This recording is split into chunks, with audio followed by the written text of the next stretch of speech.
نیکیا ہی نیکیا. 40,000 فرشتوں کی عبادت کا ثواب. جو شخص سورہ انعام کی مندرجہ ذیل 3 آیتیں پڑھے گا اس کے لیے 40 فرشتے مقرر کیے جائیں گے. وہ 40 فرشتے قیامت تک عبادت کریں گے تو سارا ثواب پڑھنے والے کے نام عمل میں لکھا جائے گا. ایک فرشتہ آسمان سے لوہے کا گرز لے کر نازل ہوتا ہے. جب پڑھنے والے کے دل میں شیطان وسوسہ ڈالتا ہے تو وہ شیطان اس گرز سے اس کی خبر لیتا ہے. 70 پردے بیچ میں حائل ہو جاتے ہیں. قیامت کے دن اللہ تعالیٰ فرمائیں گے تو میرے زیر سایہ چل، جنت کے پھل کھا، حوض کوثر کا پانی پی، سلسبیل کی نہر میں نہا، تو میرا بندہ ہے، میں تیرا رب. الحمد للہ الذی خلق السماوات والارض وجعل الظلمات والنور ثم الذین کفروا بربهم يعدلون هو الذی خلقکم من طین ثم قضى اجلا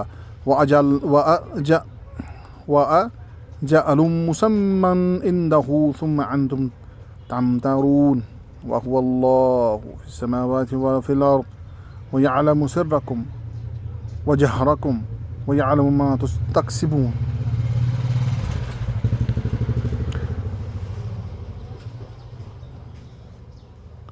الحمد لله الذي خلق السماوات والأرض وجعل الظلمات. الحمد لله الذي خلق السماوات والأرض والأرض. الحمد لله الذي خلق السماوات والأرض وجعل الظلمات والنور ثم الذين كفروا بربهم يعدلون هو الذي خلقكم من طين ثم قضى أجلا وأجل مسمى.